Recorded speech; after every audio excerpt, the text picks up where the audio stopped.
चर्चा चल रही है सम्यक दर्शन की कि हमारी आँखों में जो कोई कुणक गिर गया है उसे निकालने की। और कई बार कुणक निकलने के बाद भी आँख लाल हो जाती है और रोशनी ठीक नहीं होती। उसके लिए उसके ऊपर मलाई लगानी पड़ती है। जब आपकी लालिमा दूर होती है और रोशनी पूरी होती है, तो हमें यही स्थिरीकरण बताता है। अब कुणक निकालने के बाद मलाई लगा देना। जब तक आँख में मलाई का फैन नहीं रखा जाएगा, आँख मुलायम नहीं होगी। आजकल तो ड्रॉप का ज़माना है, वो बात अलग है। लेकिन आँखों का सबसे सही उपचार क्या है? दूध की मलाई। इससे बढ़िया औषधि संसार में कोई बनी नहीं। मगर मैं जानता नहीं क्यों, क्योंकि आधुनिकता में हूँ। आधुनिकता मूर्खता दूर करती है, मूर्खता नहीं करती। और हम खाली मूर्खता दूर करने में लगे हैं, मूर्खता को ले रहे हैं। तो फिर विचार करो स्थिरीकरण कैसा है। और मैं स्थिरीकरण भी कहाँ तक की परिभाषा है? हमारी मेरे एक घर की चार दीवारी की परिभाषा है। मैं समाज को नहीं जानता, परिवार को नहीं जानता, राष्ट्र को नहीं जानता। मात्र अपना एक जो छोटा सा दायरा है। आचार्य कहते हैं कुएं का मेंढक, उसने सागर नहीं देखा और उसने कुएं को सागर मान लिया है। एक बार की घटना, एक पिताजी के दो बेटे, पिताजी ने दोनों बेटे को बुलाया और कहा, बेटे अब मैं बुजुर्ग हो गया हूँ और मेरा इधर उधर जाना आना पड़ता है, अब ज़्यादा नहीं चल सकता, अब शरीर शक्ति घट गई है। तुम दोनों भाई 1-1 लाख रुपए लो और 100 किलोमीटर तक मेरे लिए ठहरने की व्यवस्था बनाओ। मैं कहीं जाऊं तो आराम कर लूँ और मैं 20 किलोमीटर से ज़्यादा नहीं चल सकता। दोनों बेटों ने 1-1 लाख रुपए ले लिए। एक बेटा सोचता है 1 लाख में तो एक मकान नहीं बनेगा और 100 किलोमीटर तक 20-20 किलोमीटर बनाए, कितने बने? 5 मकान चाहिए। कहाँ से बनेंगे? संभव नहीं है। पिताजी ने क्या बनाया? बेवकूफ़ बनाया। विचार करो, क्या पिताजी अपने संतान का बेवकूफ़ बनाते हैं? मत जैसी मति वैसी गति। दिमाग में पिताजी ने बेवकूफ़ बना दिया। उसने 20-20 किलोमीटर पर एक घास की झोपड़ी बनवा दी। कितनी? 5। और कुछ ना कुछ बचत भी हो गई।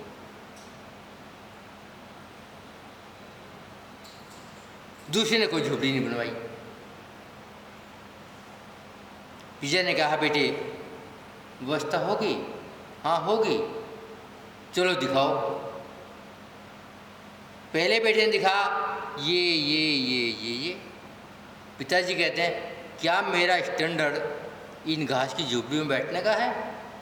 क्या मेरी उम्र इन घास की झोपड़ी में जीवन निकालने की है? क्या मेरी शरीर की शक्ति इन घास की झोपड़ी में आराम करने की है? तो क्या कहता है, 1 लाख रुपये में महल बनते क्या? 5 बनाने थे, कैसे बनते? झोपड़ी बनती, वो मैंने बना दी। अब दूसरा बेटा कहता है, बेटे तू भी दिखा तेने क्या बनाया। वो बेटा क्या हो गया, अयोग्य सिद्ध हो गया, जबकि उन्हें कुछ नहीं करा, 1 लाख रुपए खर्च कर दिए। दूसरे बेटे ने कहा, पापा जी मैंने कोई मकान नहीं बनाया, मैंने 100 किलोमीटर तक मित्र बनाए हैं, जहाँ जाओ आपके लिए मकान मिलेगा, भोजन मिलेगा, बिस्तरा मिलेगा, पानी मिलेगा और आपकी भैयावर्ती भी होगी, मेरे बहुत मित्र हैं। तो आचार्य कहते हैं बस यही अंतर है, एक ने क्या बनाया, मित्र, एक ने क्या बनाया, मकान। मकान बनाना परिग्रह है और मित्र बनाना वात्सल्य, भाई यही तो अंतर है। हम आज तक मकान बनाते हैं, मित्र नहीं बनाते। जब मकान बनाते हैं क्या क्या देखते हैं, यहाँ खिड़की लगा लो, यहाँ रोशनदान लगा लो, यहाँ एडजस्ट फैन लगा लो, यहाँ उससे ऑक्सीजन आएगी, यहाँ से गैस निकलेगी, नहीं जाने क्या क्या प्रोग्राम बनाते हैं। और ज़िंदगी कितनी है, कितनी ज़िंदगी है। कई बुजुर्ग हमने देखे हैं जिन्होंने मकान बनाया, मकान का मुहूर्त ना कर सके। तो मकान किसके लिए बना, जबकि निश्चित है जाना पड़ेगा। और यहाँ कितने पाप इकट्ठा कर ले, पाप इकट्ठा करना किसका हाथ में है, क्यों ब्रह्मचारी, तुम्हारे हाथ में, हमारे हाथ में, अपने लिए हमारे हाथ में, तुम्हारे लिए तुम्हारा हाथ में। और हम क्या कर रहे हैं, मात्र द्वेष इकट्ठा कर रहे और पाप इकट्ठा कर रहे, क्योंकि परिग्रह की तरफ ध्यान है, मित्रता की तरफ ध्यान नहीं है। और मित्रता किसे कहते हैं, वात्सल्य को। आचार्य कहते हैं संसार में अनेक तरह के व्यापार व्यक्ति रहते हैं, मगर यदि आपको अपने जीवन का सदुपयोग करना है तो वात्सल्य करना पड़ेगा। कैसा वात्सल्य, जिस प्रकार की गाय और बछड़े का वात्सल्य है। वहाँ कुछ स्वार्थ नहीं है, वो जानता भी है मेरे इस वात्सल्य से कोई हानि नहीं होगी। यदि हानि हुई तो वात्सल्य नहीं। गाय को क्या चाहिए बछड़े से, जबकि बछड़ा तो अपनी माँ का दूध पिएगा, और दूध भी नहीं आराम से नहीं पीता, सिर मार मार के पीता है, कितनी पीड़ा करता है, लेकिन माँ खुश है, क्योंकि माँ का वात्सल्य अपने बच्चे के प्रति है। आचार्य कहते हैं वात्सल्य मतलब सहयोग है, स्वार्थ नहीं। जहाँ स्वार्थ है वहाँ वात्सल्य नहीं। तो विचार करो हमारी स्थिति क्या है। आचार्य कहते हैं सबसे पहले अपना वात्सल्य परिवार के प्रति। परिवार में कितने आदमी मानते हो आप? आपका परिवार पूछे, आपने परिवार में मैं, पत्नी और बेटा, बस परिवार पूरा? ना तो परिवार में माँ बाप आते, ना दादा दादी आते, ना भाई बहन आते, उसे परिवार में गिनते ही नहीं। मैं, मेरी पत्नी, मेरा बेटा, बाकी नमस्ते, बेटी तो ब्याह दी हमने। तो विचार करो इसे वात्सल्य कहते हैं क्या? आचार्य कहते हैं जिस प्रकार के शरीर में अलग अलग अंग है और वात्सल्य 7वें नंबर का गुण है, और 7वें नंबर का शरीर का गुण क्या है? हृदय है, हार्ट है। यदि शरीर का कोई पार्ट खराब हो जाए तो शरीर चल जाता है। दिमाग में यदि गड़बड़ हो जाए मूर्छित हो जाएगी, मगर सांस चलेगा, मरता नहीं। और यदि हार्ट फेल हो जाए तो राम राम से चलती है, अर्थी आती है। तो आचार्य कहते हैं यदि 8 अंग हैं और 7वां अंग हार्ट फेल हो जाए, यदि वात्सल्य खत्म हो जाए तो सारे अंग बेकार हो जाएंगे। तो हमें वात्सल्य की तरफ ध्यान देना। और देखते भी व्यवहार में, जब कोई मित्र मिलता है तो सीने से लगाते हैं। क्यों लगाते हैं? कि ये सबसे कीमती चीज़ है। जब माँ छोटा बेटा है, कहाँ लगाएगी? छाती लगाएगी, सीने से लगाएगी, क्यों? सबसे प्यारी चीज़ है उसकी। और हमने हार्ट का क्या कर दिया? हार्ट जब भी होगा जब वात्सल्य होगा। जब वात्सल्य नहीं है, हार्ट नहीं रहेगा। आचार्य कहते हैं यदि हार्ट फेल तो सब फेल, यदि वात्सल्य फेल तो सब फेल। क्योंकि हमारे किसी के प्रति सहानुभूति नहीं है। आचार्य कहते हैं वात्सल्य दिखाना किस है? एक बार की घटना, दो भाई, दोनों संपन्न घर में पैदा हुए और दोनों की मानसिकता अमीर थी। दोनों ने अमीरी में जन्म लिया, अमीरी में पले, वो घर में सुख सुविधा पूरी थी। कारण बना, एक बड़ा भाई बाहर चला गया, अपना बहुत व्यापार बढ़ाया, खूब धन कमाया। दूसरा छोटा भाई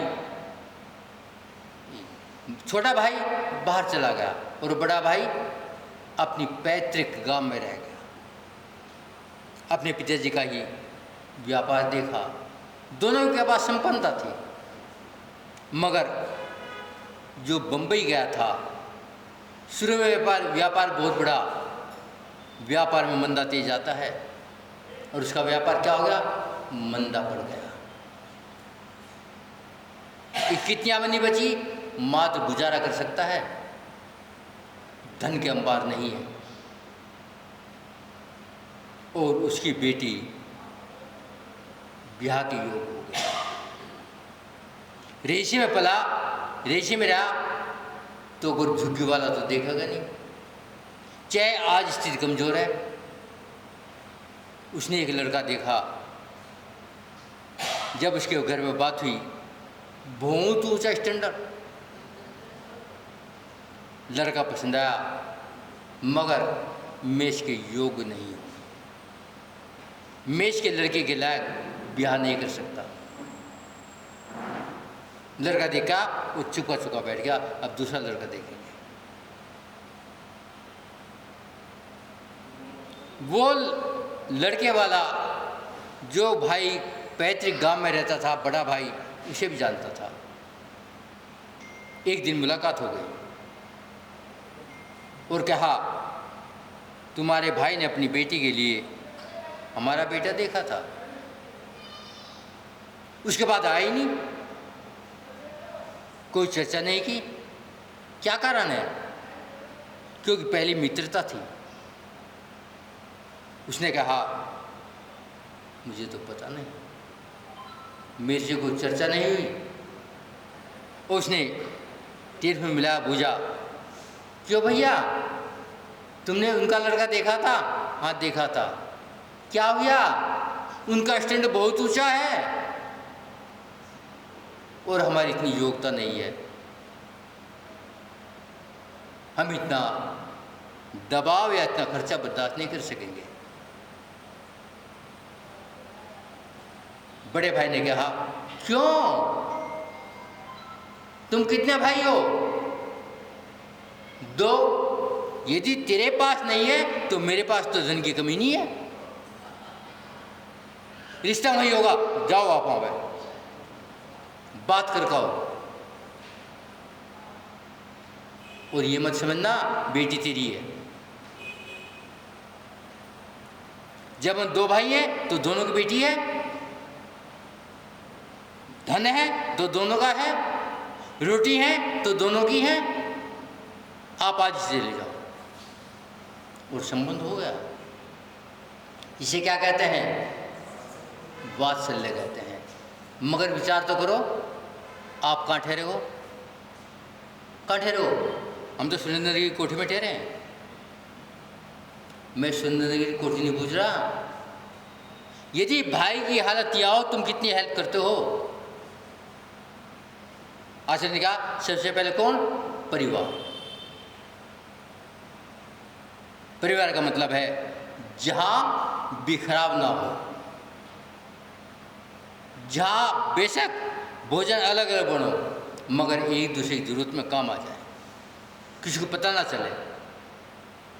एक सच्ची घटना, हमारे जानने वाले हैं, तेल के व्यापारी, और उन्हें तेल में घाटा पड़ गया। ये घटना 1900 कुछ की है, जब 1 रुपये का भाव 10 पैसे में आ गया था। उसका तेल का बहुत मोटा काम था और घाटा पड़ गया। बहुत मोटा व्यापारी अपनी साख रखने के लिए उनने कर्म करके सब चीज़ बेच दी। दुकान भी, फैक्ट्री भी, घर भी, कोठी भी, सब बेच दिया। मगर भाइयों को पता नहीं चला।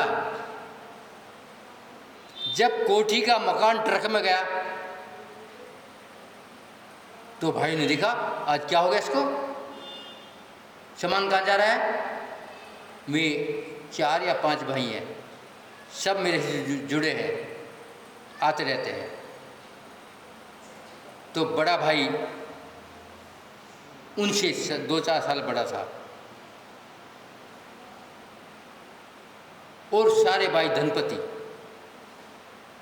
बड़े भाई ने पूछा क्यों भैया, आज सामान ट्रक में क्यों? क्या कोई कोठी खरीदी है क्या? तो भाई ने कहा भैया घाटा पड़ गया था और ये कोठी बेच दी है। तो तेरे भाई मर गए थे क्या? तूने चर्चा क्यों नहीं करी? कितना घाटा पड़ा? 30 करोड़ का। अब क्या स्थिति है? अगर मेरे पास 10 करोड़ का भी देनदारी बाकी है, सब बेचने के बाद। अब क्या करेगा? बेच तो दिया, अब क्या बेचेगा? चुप है, अब चुप से काम नहीं चलेगा। यदि तू पहले मिल लेता तो ये बिकते क्यों? अरे बेच दिया तो बेच दिया, अब 10 करोड़ मेरे से ले जाना। कब? आज ले लेना शाम को, पहले सबका चुकता कर। उसने कहा आप कहाँ से? तेरा मतलब क्या है? हम तेरे अलावा 4 भाई हो रहे हैं, हम कैसे करो? उन्होंने चारों भाइयों ने शाम को 10 करोड़ रुपये दे दिए। काम पूरा हो गया। अब छोटा भाई बड़े भाई से मिलता है। ये भाई जिसका अठवार दूसरे नंबर का भाई था। छोटा भाई गया, इगले में बात करी, बड़ा उदास था और कहा ये तो बताओ अब खर्चा कैसे चलेगा? रोटी तो खानी पड़ेगी, ड्राइवर को तनख्वाह देनी पड़ेगी, बच्चों को पढ़ाना पड़ेगा और मकान भी ठीक लेना पड़ेगा। खर्चा कैसे चलेगा? क्योंकि काम धंधा तो बंद हो गया। बड़ा भाई चुप है, कहता रास्ता में लेकर आया हूँ। अब क्या रास्ता है? तुझे पता मुझे पता, कसम खा ले तू भी मैं भी, अब 30 रुपये पता नहीं चलेगा। हर पहली तारीख को मैं 2.5 लाख रुपये दूंगा तुझे, और सारा खर्चा 2.5 लाख रुपये महीना का होगा। उसने 2.5 लाख रुपये ने 10 साल तक दिए। इसे क्या कहते हैं? वात्सल्य कहते हैं। सच्ची घटना। और जब उसका रोजगार सेट हो गया दोबारा, उसने कहा भाई मेरा अब खर्चे की जरूरत नहीं, अभी और ले ले 1 साल, अभी थोड़ी पूंजी बना ले। ये सच्ची घटना है,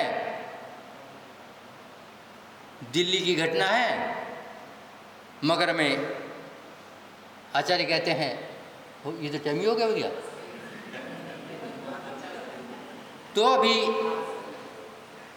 क्या है, वात्सल्य की बात चल रही है कि हमें गुलदस्ते की बात ही रहना है, और गुलदस्ता कैसे बने बाकी चर्चा कल करेंगे।